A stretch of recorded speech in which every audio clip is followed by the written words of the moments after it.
This is the culmination of the holiday series that we've been discussing. And we're going to discuss one of the most enigmatic holidays of the Jewish year. Everyone knows about Passover and Yom Kippur. I'm not sure everyone knows about Sukkot, but it's one of the greatest holidays in Israel. And frankly, I don't think anyone has any idea why we celebrate it, and certainly no one knows why we celebrate it when we do. So we're going to start with the obvious, but before I do, I want to share with you the first Mishnah of Sukkot. And I just want to focus on the first line.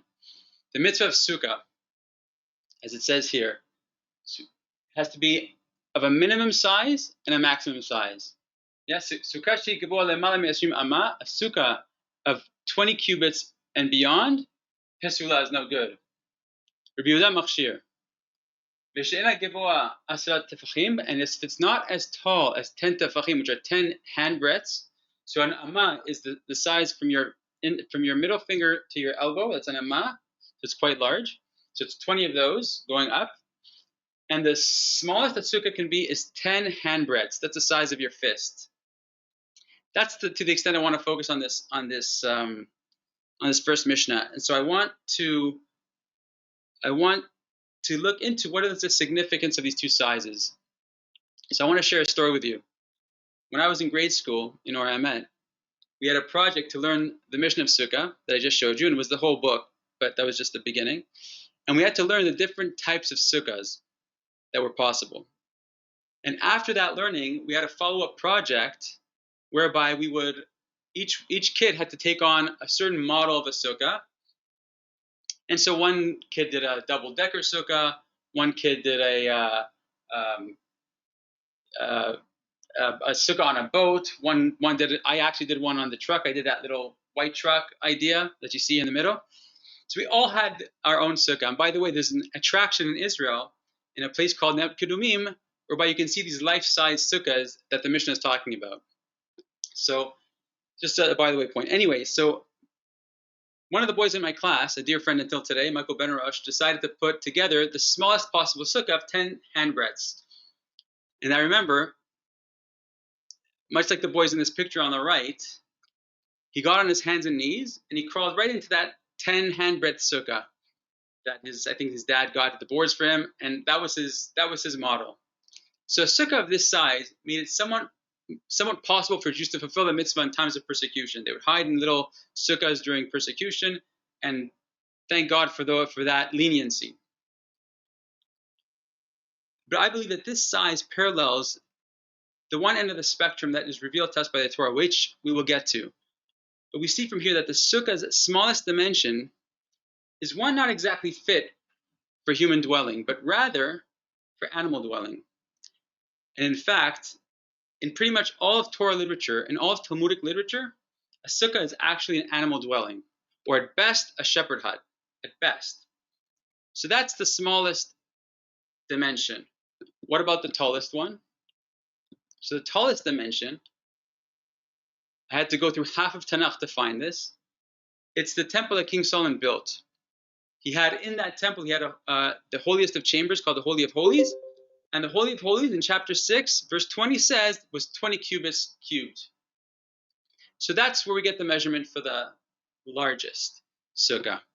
It can't be any bigger than the Holy of Holies, and can't be any smaller than a little hut, much like a dog house or a goat house. So keep these ideas in the back of your mind. Now, let's get back to our question. Everyone knows why we celebrate Passover. It was a massive, earth-shattering event to forever change the course of history. And we know why we celebrate Passover when we do, because that's the day that we came out of Egypt. Everyone knows why we celebrate Shavuot. It was a massive, earth-shattering event to forever change the course of history. And we know why we celebrate Shavuot when we do, because that's the day we receive the Torah. But nobody knows why we celebrate Sukkot. And specifically, why are we celebrating the holiday of Sukkot when we do? Now, if you go to any learned Jewish person, they will tell you, of course we know why we celebrate Sukkot. It's written explicitly in the Torah. Reuben doesn't know what he's talking about. So such a person is right. It is written in the Torah. So let's look at what's written in the Torah. Okay, so I'm going to point out a discussion in the Talmud. This is a discussion in the Talmud right here. It is taught in a Braita, where Hashem says, I want you to keep the festival of Sukkot and dwell in Sukkot, in huts, because I made the children of Israel reside in Sukkot, in huts. So Rabbi Eliezer and Rabbi Akiva have a disagreement as to what it means that God made us dwell in huts. Rabbi Eliezer says that those huts were the clouds of glory. That was a statement made by Rabbi Eliezer. Rabbi Akiva says that no, they actually dwelt in literal huts, in actual huts. So we see the sages themselves are trying to figure out what Sukkot is all about. Rabbi Eliezer says that we were living within protected clouds, and Rabbi Akiva says no, we actually lived in actual booths. Okay, so now let's see what the Torah says. Okay, here's a snippet from the Torah where Hashem commands us to celebrate the holiday of Sukkot. It starts off saying that on the 15th of the month of the 7th month, which is Tishrei, which was coming up, in the festival of gathering. The festival of gathering is Sukkot. You take an etrog and a palm branch, and etc., etc. And at the bottom here, you see, Basukot teshuvu shivat yamim. You should dwell in huts, not in your homes. Don't celebrate in your homes. Celebrate in huts for 7 days. Kol ezrach b'Yisrael yeshuv b'Sukkot. Every citizen of Israel should dwell in Sukkot. Why? Leman yadu, so that everyone should know, the generations should know, Ki b'Sukkot hoshavti et bnei Yisrael b'hotzii otam me'eretz Mitzrayim ani Hashem. So that the generations should know that I made the Israelites dwell in huts when I took them out of Egypt. That's the quote. Okay. And again, the discussion of the sages take that piece. They take that piece from the Torah, and Rabbi Akiva says they dwelt literally in huts, and Rabbi Eliezer says no, that means clouds. So here's the problem with Rabbi Eliezer. It says that they dwelt in huts. Why are you bringing clouds? And here's the problem with Rabbi Akiva. If you go through the entire Torah, you won't find any mention other than here that the Jews dwelt in Sukkot. You'll find them dwelling in tents. Through and through, everywhere. When Bilam talks and looks at the Jews and he wants to curse them, he makes comments on their tents. He doesn't make any comment on their huts. There's nowhere else that it's written that they dwelt in huts, in Sukkot. It's all tents. So what are they talking about? What is Rabbi Akiva talking about? What is Rabbi Eliezer talking about? It makes no sense. Now, I'm going to bring to you another clip from the Torah.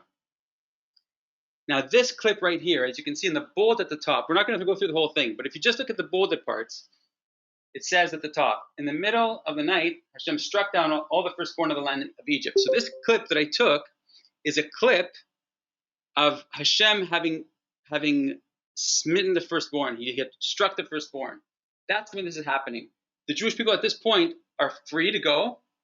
And look at just a few lines down in the bold, halfway, just about 1/4 of the rest of the page. The Israelites journeyed from Ramses, which is where they were, to Sukkot, to a place called Sukkot. About 600,000 men on foot, aside from children.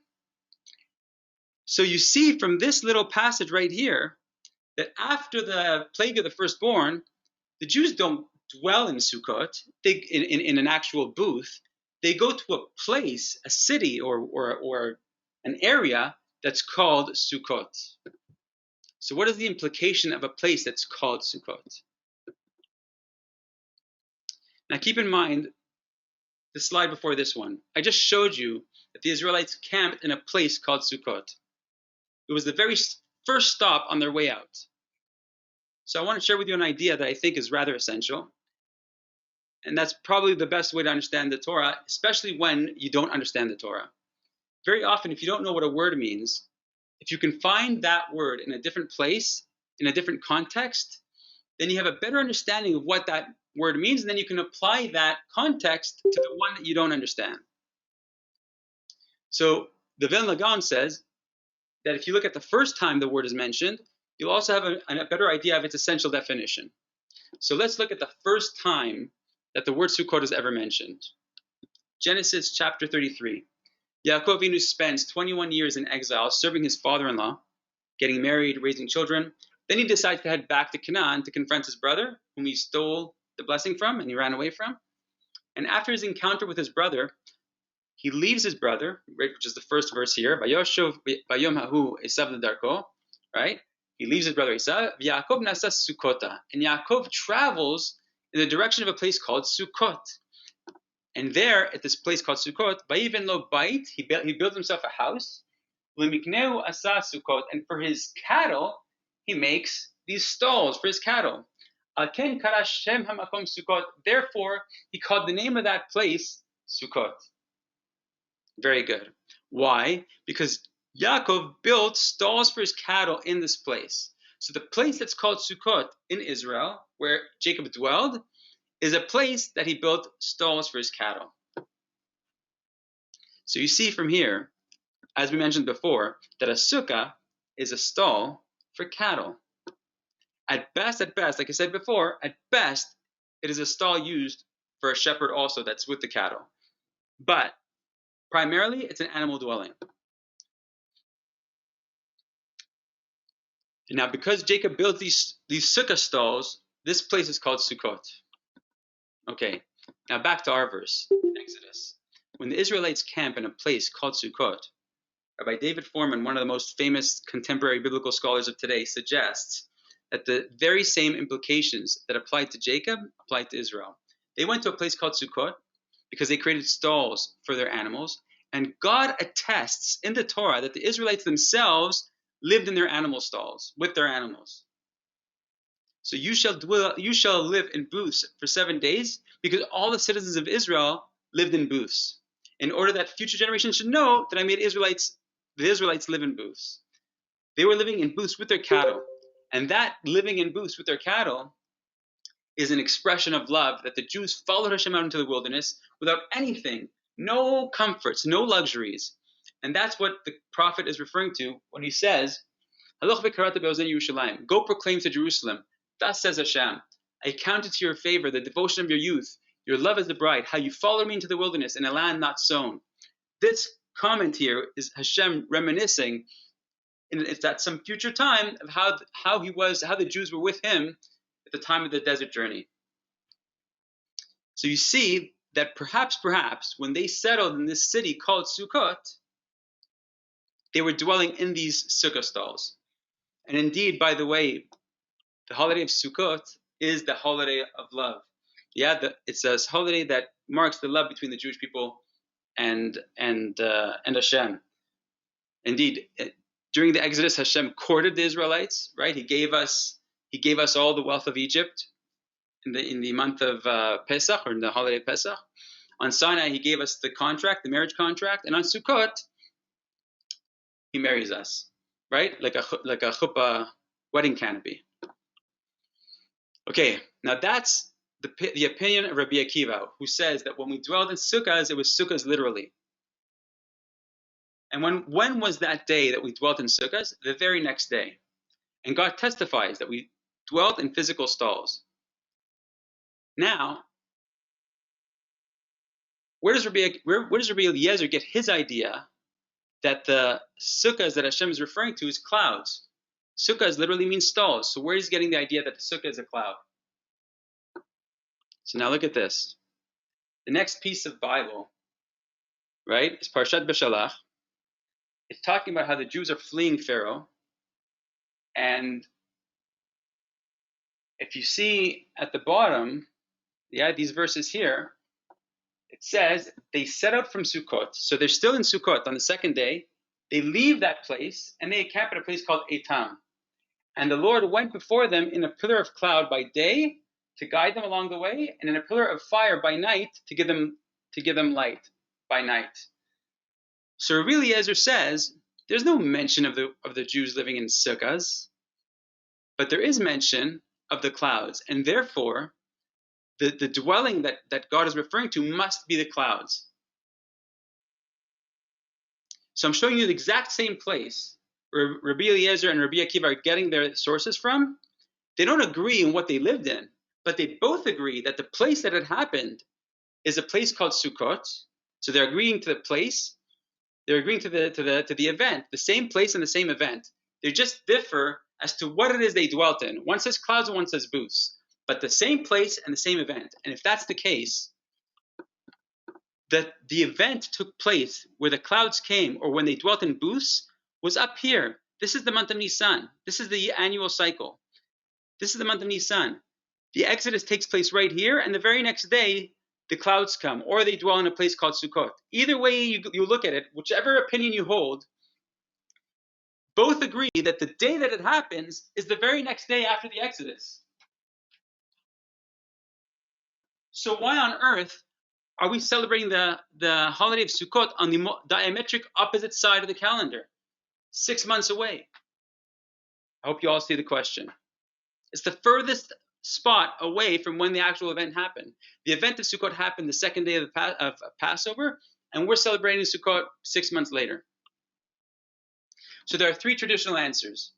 The first answer that I remember ever hearing was, oh, the reason why Hashem threw the holiday at the opposite end of the calendar is so that we don't go into the Sukkahs in the summertime when it's nice and warm, but rather when it's cold and the nations see, oh, we're not doing this because of a luxury, we're doing this and to enjoy the outside and the outdoors, but rather we're doing it to show our dedication to Hashem.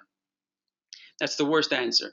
And the reason why it's not a good answer is because that's an answer for Eastern Europe, or it's an answer for Canada where it's freezing. But in Israel, the actual best time to sit outside in a sukkah is at that time of the year or at springtime, same time as Pesach. So they're actually good times to sit outside. So that it doesn't square away with the climate in Israel.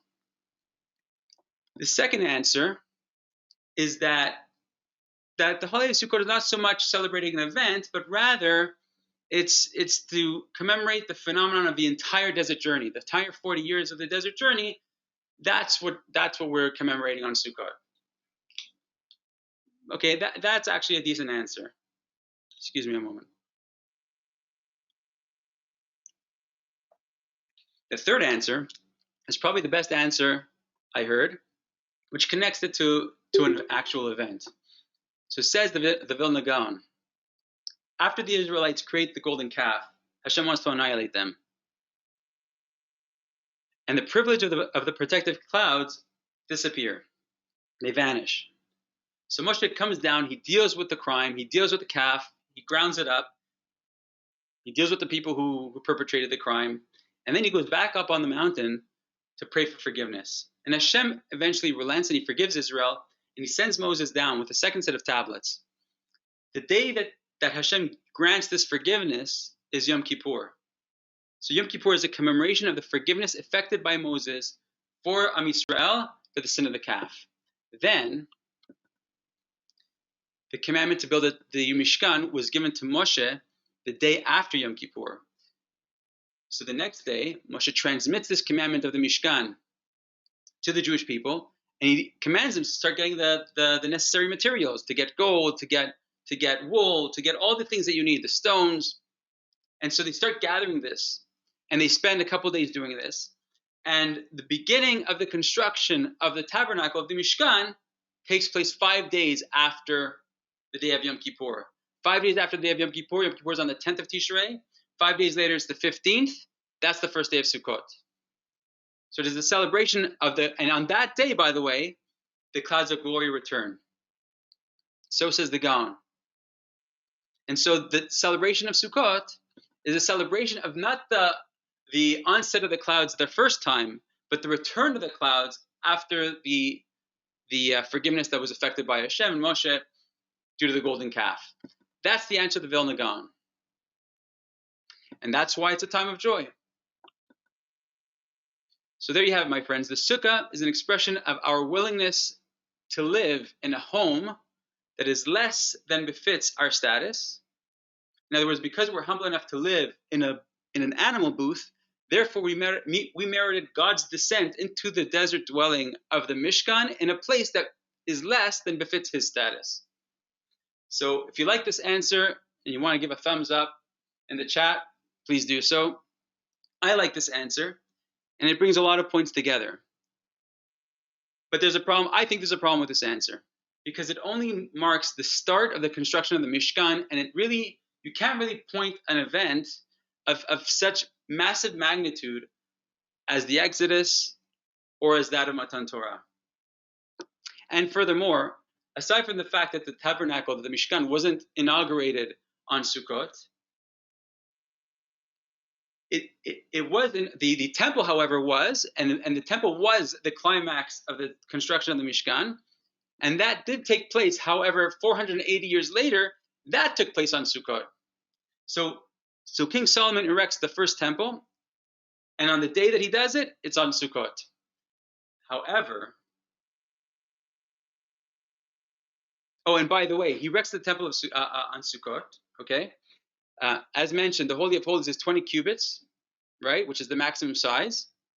And furthermore, in chapter 7, it says, once the temple was erected, the Aron was placed in the Kodesh Kodashim, and at the moment that the Aron is placed in the Kodesh Kodashim, a cloud appears. So that's what's written here. That the cherubs, the angels that are on the Aron, they spread their wings over the Aron. They spread their wings. That's the same language as the word Sukkah. And when it's brought in, it continues. That when the priests leave this place, that the cloud begins to appear and fills this room. And the Kohanim could not stand there. They couldn't serve because the clouds of Hashem are filling the house of Hashem. So you see now that this idea of the Mishkan and the Beit HaMikdash and the clouds comes together again. So this is all good. The temple is now the climax of the Mishkan, and it has this association with Sukkot, and the day that we do it is on Sukkot. There's a problem with this. The problem is that the day that was commemorated for the inauguration was chosen by Solomon because it's written in the Torah already. It's not that it happened, and then because that event happened, we now commemorate Sukkot. It's the opposite. Because there's a holiday of Sukkot, which talks about dwellings, so we had the inauguration of the temple on the day of Sukkot. So there's the event. You can't really point to an event and say, that's the event we're commemorating. And furthermore, another major issue is that the entire idea of the tabernacle, which was triggered by the golden calf, that all takes place from chapters 25 to 33. However, the mitzvah of Sukkot comes up in chapter 23. And that's the one I have highlighted on the left. And the Feast of Ingathering, which is the holiday of Sukkot, at the end of the year, you should gather the results of your work from the field. That's Sukkot, and it's already pre-designated. It's already mentioned in the 23rd verse before these events ever happen. And there's another issue. Besides the fact that the holiday of Sukkot was already mentioned before all these events, the other issue is this: that when we get up to say Kiddush on Sukkot and we make the bracha Zecher L'Yetziat Mitzrayim, that this holiday is a remembrance for the coming out of Egypt.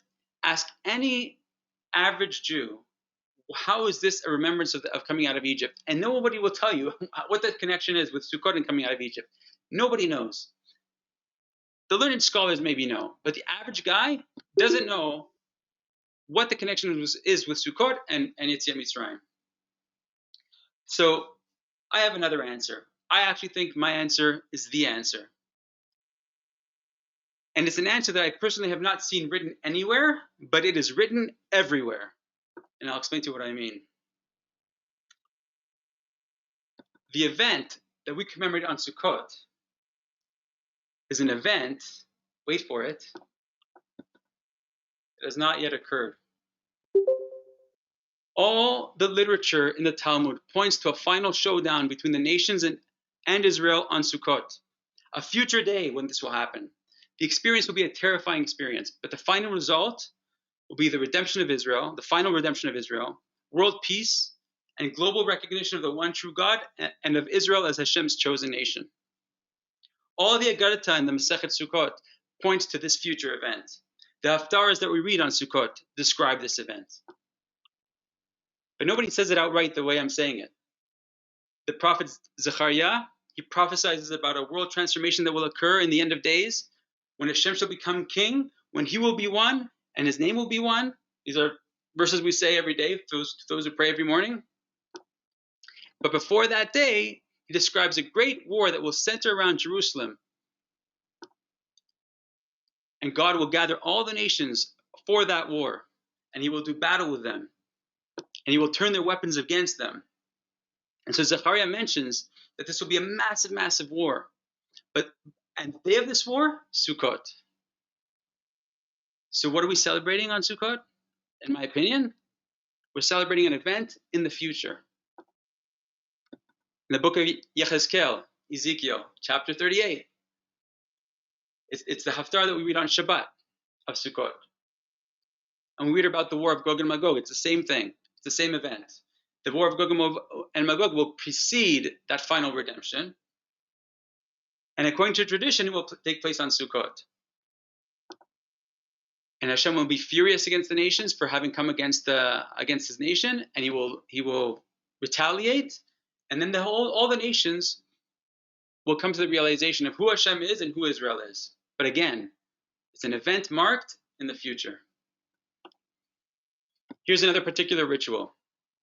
On Sukkot, we bring 70 bulls as an offering to Hashem. On the first day, we bring 13 bulls. On the second day, we bring 12. Third day, 11. Fourth day, 10. Next day, 9. Then 8. Then 7. Add up in total, it's a total of 70. What do the 70 represent? So the sages say they represent the 70 nations. What do the 70 nations have to do with Sukkot? If you look at it as a history that happened in the past, absolutely nothing. But if you look at it as an event that will happen in the future, which will get all the nations to recognize who is the one true Lord, then this ritual begins to make sense. So I think it's by design that everything that you see about Sukkot is all pointed to the future and not the past. And so anybody who says, well, isn't Israel supposed to be redeemed on Passover? So that's true. But there's an aspect of the redemption that will happen on Sukkot, and specifically the aspect of how the rest of the how will it affect the rest of the nations and their recognition of reality and God as being the ultimate reality and our place in that will happen on Sukkot. Why? Because Sukkot represents the future. Now here's another peculiar teaching. The Talmud relates that in the future, when the nations will complain to Hashem about his preferential treatment of the Jews, he will tell them that's because they accepted the Torah. So they're going to start complaining and say, well, why not give us the Torah? Give us the Torah, offer us the Torah, and we'll keep it also, so we can also deserve this great future world. So Hashem's going to answer, you guys are foolish. Only he who prepares in advance of Shabbat will be able to eat on Shabbat. But he who makes no preparation, he can't eat on Shabbat. So this expression, just by the way, it's a common expression. So Jewish people who observe Shabbat, in this world, we observe Shabbat. We inject this world where we're trapped in time with a little bit of the spirit world, which is beyond time. And as is our experience, we can't cook on Shabbat. So if we don't prepare for Shabbat, we'll have nothing to eat on Shabbat. So that mitzvah of Shabbat is a little micro model of what the future world will be, because the future world will come in the 7th millennia, right? In that time, it's a state of being. The way you come to Olam Haba is the way you remain. The only chance to build up that Olam Haba is in this world. This world is a state of becoming. We're in a world of becoming. We have to become something in this world, and then in the next world we can enjoy that next world. But if we don't take the time in this world to become what we're meant to be, we can't enjoy that next world. So God tells the nations the same thing. What did you become? How did you spend your time on earth? So nevertheless, he says, I'll tell you what. I have an easy commandment called Sukkah. Go and fulfill it. So immediately the nations start building their Sukkahs. And then Hashem brings out this massive blazing sun, or the sun is there, so I guess he increases its intensity. And then each one will come out of his Sukkah with frustration and kick it on the way out. Each of the nations will come out and kick it. So this tradition is rather enigmatic. Of all the commandments that Hashem commands, he commands a Sukkah. Why? There's so many more essential mitzvot that we know about and done more frequently and more consistently, like tefillin, like Shabbat. Why is he telling them to do the Sukkah? So keep this question in the back of your mind. And I want to point you out to the same idea. I come to this model all the time. Before anything existed, all that existed was Hashem's infinite light. In order for us to exist, he had to carve out of himself a vacuum, and in that vacuum, he inserts his light, and with that mixture of light and the vacuum, he creates our world. That model, right, of an empty space that's filled with light, that model, you can keep using it over and over. It's the perfect model. So we learned in our previous talks that you can look at this black area as a vessel, right? There's an inner vessel and an outer vessel, the outer shell. And there's an inner light and an outer light. Now, the inner vessel, or the vessel itself, is what we use to interact. Yeah, it's the user interface is the vessel. The or pinimi that's within us, the inner light, that's the light we have access to. That's our soul. The or makif is the outer light, and that's the light that we have no access to. The function of the inner light is who we are. Yeah? The function of the outer light is who we want to become. But also beyond that, it's the light that guides us from afar, from a distance, to our ultimate destiny. And it also preserves our merits to bestow our reward in that future world. This light is a powerful light, it's a blissful light, and we will only have access to it in the future world. I remember once commenting to one of my rabbis about a particular mitzvah, and I said to him, I don't feel any euphoria in this mitzvah. He says, you're not supposed to. As a matter of fact, you're probably going to feel discomfort. The main euphoria is being stored away for that future day. And that's the thing with all mitzvot. So the function of the or makif, this outer light, is that it stores our merits for that ultimate future day, for that future reward. This or makif, this surrounding light, is what Sukkah represents. So to remind you just a bit of what we discussed during our discussion of Shavuot, mi besari chazeh Eloka, when I can see God in my flesh. So our bodies are our vessels. Yeah, our bodies represent the past, because our bodies, as sad as it is to say, they're temporary, and they'll forever be stuck in the past. A body without a soul is literally buried in the past.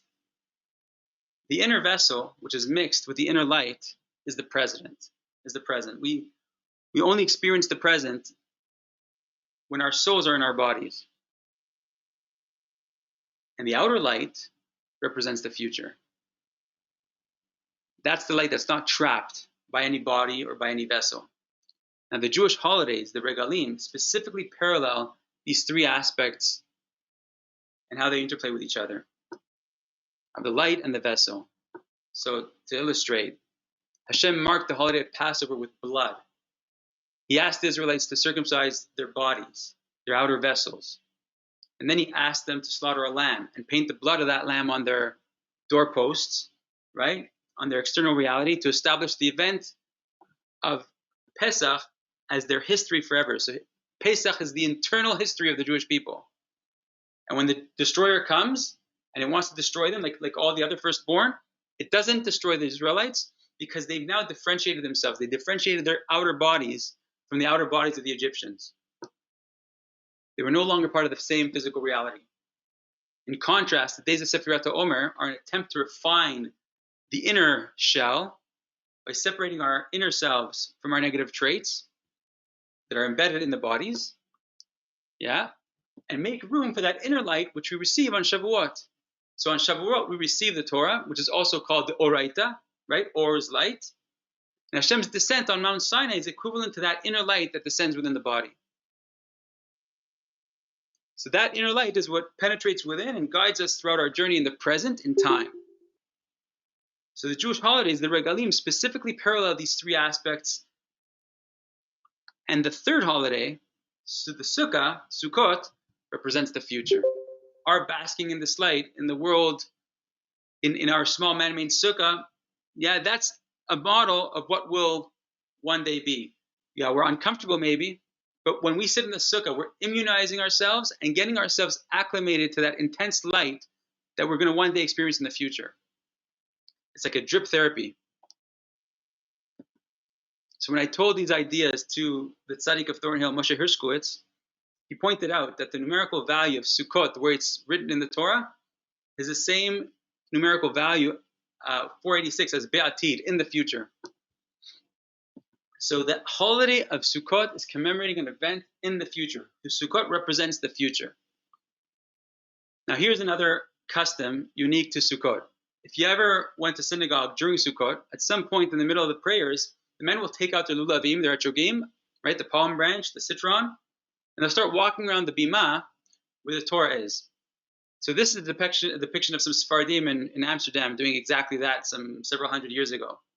Okay, they are makif, the bima. They're surrounding the bima. In other words, they are mimicking the or makif, the surrounding light that we are acknowledging on this holiday.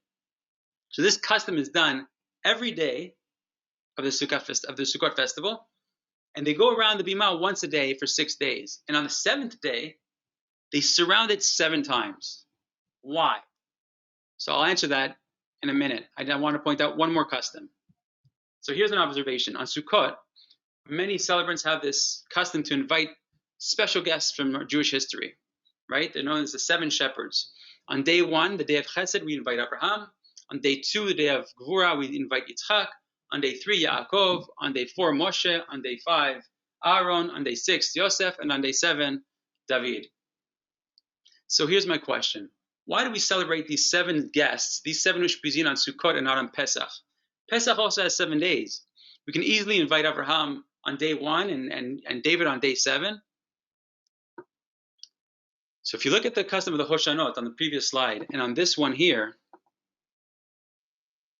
and you take into account everything we just learned until now, you'll come to the conclusion that there's something more to Sukkot than just being the end point of our journey, as we're discussing. But Sukkot also represents the idea that when we get to that end point, all of the past will begin to come together in a way that we have never experienced before. Sukkot is called the Chag HaAsif, the holiday of gathering. That's what it was called back then when they were bringing all their agriculture and they were gathering all their agriculture for the day of Sukkot, which is at the end of the agricultural season. So it made sense. But there's something much larger at play here. Hashem is also gathering all that happened throughout human history. And then we begin to see in retrospect that whatever happened, that guiding light was with us from the very beginning. And that's why the clouds appear on the very same day that the Jews leave Egypt, to indicate that, yes, I'm with you the entire time. So I hope we're seeing the picture, and I hope it's coming all together. That same idea, by the way, is the secret behind the word emet, right? Emet spans the entire aleph bet, but the essence of emet is actually in the taf. That's why when there's this teaching in the Talmud that some children were being taught the aleph bet, and they had this spiritual awakening as to what every letter meant, and every letter had a word that defined it. Aleph meant aluf, bet was bina, whatever, the different issue. The taf, however, they said for the taf is embodied by the word emet. Why emet? Because taf has to justify why it's the last letter of the aleph bet. And emet is only something that you see at the very end of the story. But then not only do you see at the end of the story, you also see how it spans the entire reality from the beginning to begin with. Okay, and it also reminds me of a statement that Rabbi Tatz made once. He made a comment, and he said that right now, in the time that we live in, we experience time in a linear fashion. And once a point passes in time, it's gone. And I actually remember why he said that. He said it because he said it in relation to Adam and Eve. He said that Adam and Eve brought death to the world. Hashem told Adam, the day that you eat from the tree of knowledge of good and evil, you will die. And the classic question is, well, Adam lived for almost 1,000 years. Why did God say that on the day that you eat, you will die? He died 930 years later. So Rabbi Tatz answered that indeed death was brought into the world the day that he ate it, because the very day that he ate it, his experience of time changed. he experienced time in a linear fashion now. So every moment that passed, every moment that passes is dead, and it's gone, and it no longer remains. And that was the experience of time after the sin. But the experience of time before the sin and after the final redemption will be more like this triangular experience where every moment in time begins to include the time that passes, and who knows, maybe even the future time can be seen ahead of time as well. And that's the experience of time before the sin and after the redemption. It will no longer be linear the way that we have it today.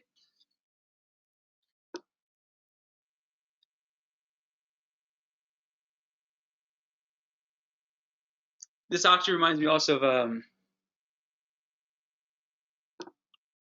of a teaching by the Maharal. The Maharal says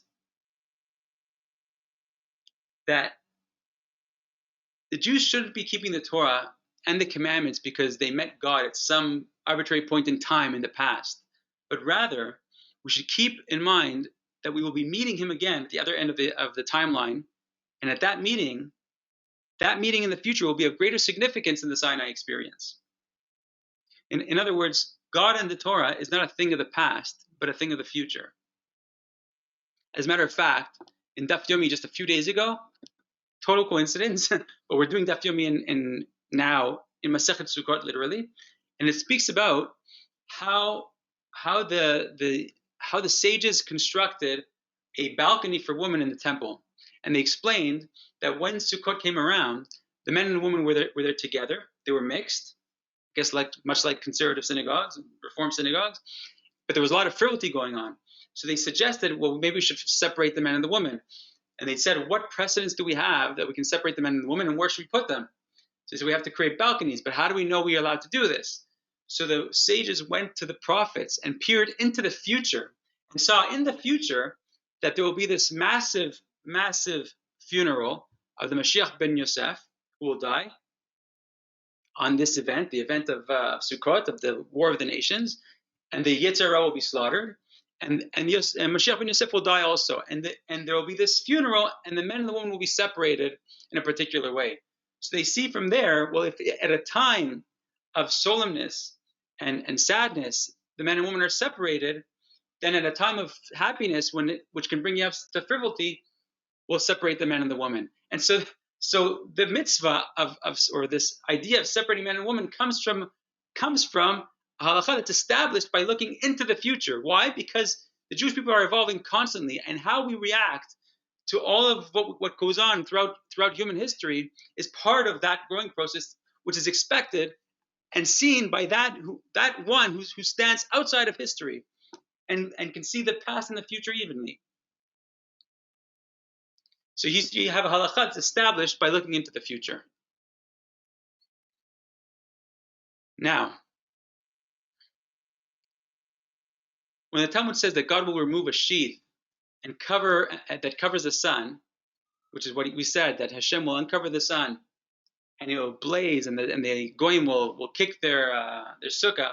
Yeah, it's another place in the Talmud where it says that he will uncover the sun and blaze, and the wicked will be consumed by that heat and that fire, and the righteous will be healed by that fire. So it's no accident that this tradition appears in Masechet Nedarim. We addressed this last time because Nedarim is an attempt for us to put ourselves, to interpose between our reality and interpose our soul in there, and to exercise our will. So just like a marble slab, right? We explained how a marble slab is all one piece, and the way you create that marble slab is by chipping away the negative aspects. So when you make a neder, you interpose your will against the outside world, which is inducing you to behave a certain way, right? And when you do that, you absorb some of that or makif. Now, in preparing this material, I finally realized that the encounter that Moshe has with Hashem after the sin of the golden calf, he asks Hashem, Moshe asks Hashem to show him his ways, and Hashem gives him a hard time, but he ultimately acquiesces. And then Moses gets gutsy, and he says, "Show me your face." And Hashem says, "No one can see me and live." But a few verses before that, it says that Moses saw Hashem face to face. So what is it? If no one can see him and live, then he cannot have spoken to him face to face. So the classic answer is that the expression is a figurative expression, which is probably the answer. But I see in this exchange a parallel to the Sukkot experience in the future that we quoted about this blazing sun, where the wicked will be consumed and the righteous will be healed. So I'm going to continue with this exchange, and you'll see what I think you'll see what I'm saying. So Hashem says to Moshe, if you want to see me, I have a tzur. There's a large stone on the mountain. I want you to stand behind it. Then my glory will pass over before you, and I will put you in a cleft of the rock and shield you with my hand until I have passed. Now this expression, I will shield you with my hand, is the word for Sukkot, because it says and I highlighted it, V'sachoti kapi alecha, and I will shield you with my hand. So that word V'sachoti is the word for Sukkah. The only difference is that the word V'sachoti is spelled with a sin and not a samech. Yeah, samech is a closed letter, and a sin is an open letter, like an open hand, right? So by us, it's closed because we don't see Hashem. But by Moshe got to glimpse something. So he's permitted to see something. And then Hashem says, or instructs Moshe, that he will have to carve out the second set of tablets, and then he'll show him what he wants to show him. But why the tablets? Why does he get him to carve out the tablets now? Because the tablets, in another part of the Torah, are a symbol for the human heart. The first tablets were carved and engraved by Hashem exclusively, and that got us nowhere. Yeah, we were expecting to see something outside of us, and we wanted it to change us, and it didn't. So Hashem's lesson here is that the only way to see me is to become like me. And after Moshe carves out the second tablets, he commits to behaving like God, and God grants him his greatest revelation, the 13 divine attributes, the ones we see on Yom Kippur. These are the divine attributes. They're not magic. They don't affect forgiveness as some magical incantation. It's a reminder that divine behavior has to be something we commit to. Right? So that, and by the way, these are the verses right here. So the 13 divine attributes are Hashem, El Rachum, V'Chanun, Erech Hapayim, Rav Chesed Ve'emet, Noseh Chesed L'Alafim, Noseh Avon, Rav Fisha, V'Chatav V'Nakeh. Those things that Hashem reveals to him at that point in the mountain, that's not a magic incantation. It's a commitment of how to be. All the sages agree unanimously that what Hashem revealed to Moshe is a way of being. And so Maimonides says it quite eloquently. We are commanded to go in the ways of God. Yeah, like a verse says, this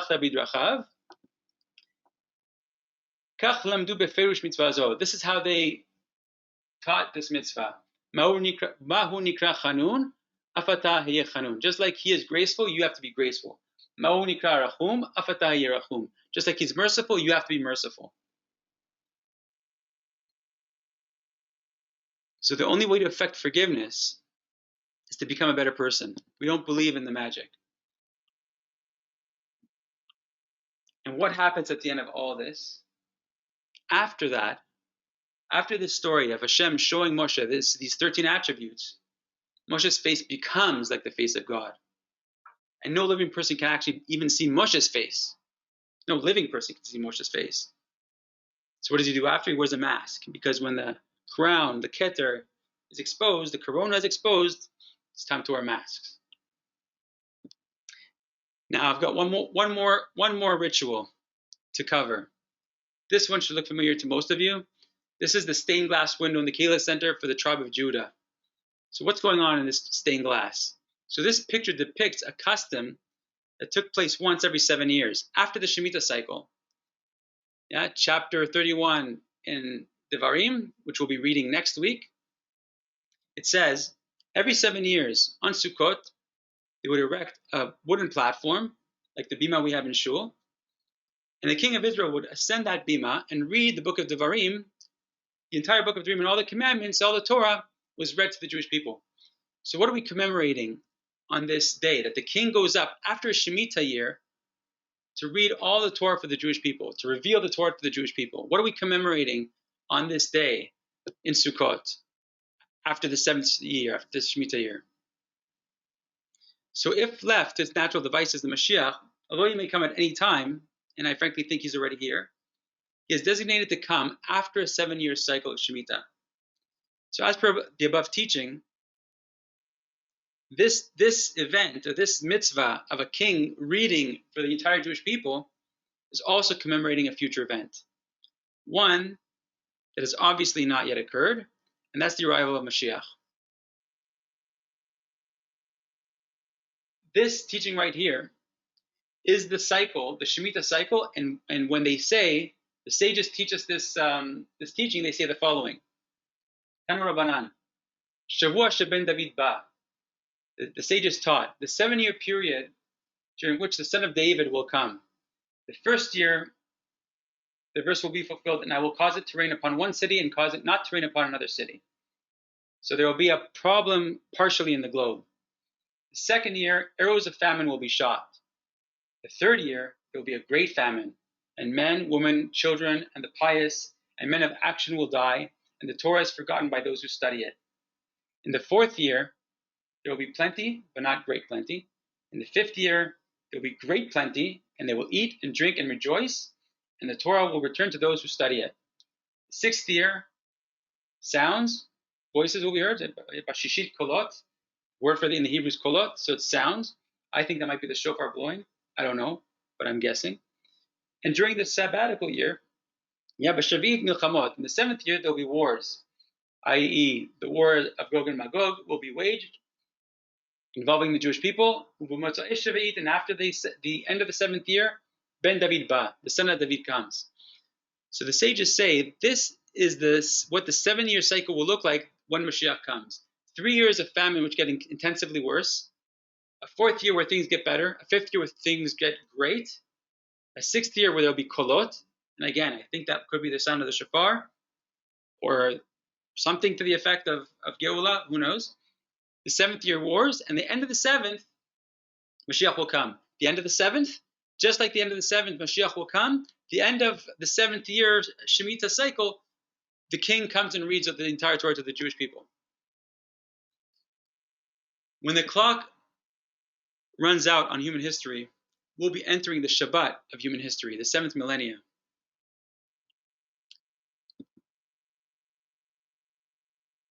Not only is the order of the future structured after the Jewish holidays, our silent prayer, the Amidah, is structured in the same way. And the same way that the holidays indicate what will happen, how time will play itself out, actually the Amidah has the same thing. So if you recall, we pointed out in our Rosh Hashanah talk that the shofar represents the highest aspect of the head. It's called Keter, according to the inner teachings. Now, I'm not saying anything definitively, but you must stop and consider whether the fact that we've been hit by a worldwide pandemic for the first time in human history, and the virus that's responsible is called corona, which means keter in Hebrew. It could very well be that we're entering that stage right now, a stage of judgment, because in light of all these lockdowns and the inordinate amount of Jewish families making aliyah, the exiles are ingathering at an accelerated pace. And everybody, on account of this pandemic, is becoming more entrenched in their ways, which brings to light a teaching that was taught by one of my rabbis, Rabbi Avraham Moyal. He's the one on the right, not the one on the left. It's well known that it says, "En ben David ba ad sheyador shekulo zakai ukulo chayav," that the son of David will not come unless it's a generation that is all zakai, all meritorious, or all chayav. All chayav meaning that they're all guilty. So everyone thinks that it's either the entire world will be evil or the entire world will be good. So Rabbi Avraham says, no, it'll be a time where it'll be so polarized that there will be no more middle ground anymore. Either you're going to be on one side of the aisle or the other side, and there'll be nobody else in the middle. And I actually think we're in that time. So here's what's written in the silent Amida prayer. We have Teka b'shofar gadol, right? Which is this, that we should Hashem should blow the shofar and gather the exiles. Then we have Judgment Day, that Hashem should judge the wicked. So here Hashem should judge, destroy the wicked, and heal the righteous. And then Tishkon b'toch Yerushalayim, that you should dwell in Yerushalayim. You can see that the Amidah follows exactly the same pattern as Rosh Hashanah, Yom Kippur, and Sukkot. So I'll leave you with this last of teachings. I mentioned it before. The future reward and punishment occur in the same place and through the same medium. The Gemara Nedarim states, Resh Lakish says, in the future, in Messianic times, there will be no Gehinam the way we always understood it, but rather Hashem will remove the sun from its sheath, and Tzaddikim will be cured by it, and Rashaim will be judged by it. And this teaching of Resh Lakish is based on a pasuk in Malachi that says, the day is coming, burning like an oven, when all the wicked people and the evildoers will be like straw, and Hashem will burn them up and totally consume them. But a sun of righteousness and healing will shine for those who fear my name, with healing in its rays. So just to expel any idea that the Jews are in for world domination, that's not the case. The Rambam Maimonides states it quite clearly that at that future time that we hope for, it's nothing to do with world domination. At that time, there will be no famines, no wars, no envy, no competition. But the good will be very pervasive. All the delicacies will be readily available as dust. The world will only be engaged in knowing Hashem. Then there will be very wise people who will understand the deep sealed matters. They will then achieve knowledge of the Creator to a high degree as humanly possible. As it says, for the earth shall be filled with knowledge of the Lord as waters cover the sea. One more thing to point out. Every once in a while we get to one of these years, right? Tafshin something something.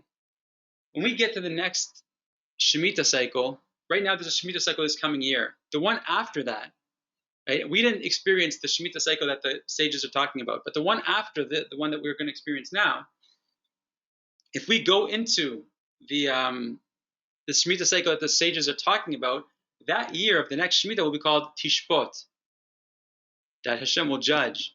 So it's an interesting coincidence, something worth thinking about. And one last idea. We just read in this last week's Haftarah that Hashem will bring the redemption in its time. If you think about it, the redemption time is supposed to be in the 7th month, or in the 7th millennia, which is the equivalent. After all, Rosh Hashanah, Yom Kippur, and Sukkot are all in the 7th month, right? So the equivalent millennia is 200 years away. But you might recall that I shared with you this teaching here that I have here from Rav Kahana that indicated that the holiday of Rosh Hashanah, Yom Kippur, and Sukkot were originally meant to be in Tammuz, Av, and Elul. So perhaps that is what's meant by Hashem hastening the redemption in its time. In other words, we don't have to wait until the end of the millennium to experience the perfect world. Now is that time, or at least very soon. And since we're going into Rosh Hashanah soon, I want to encourage everyone to remember that these holiday cycles are microcosmic models of the larger cycle of human history. And we're closing in on events that have macro implications of a macro judgment day, of a macro Yom Kippur. And so may that future redemption come quickly, swiftly, easily, without so much distress, without so much pain and suffering. And I want to wish you all a Shana Tova, and that may we all be inscribed in the books of long life, health, happiness, success, closeness with Hashem and each other, and a Shana Tova and Metuka. Thank you for listening.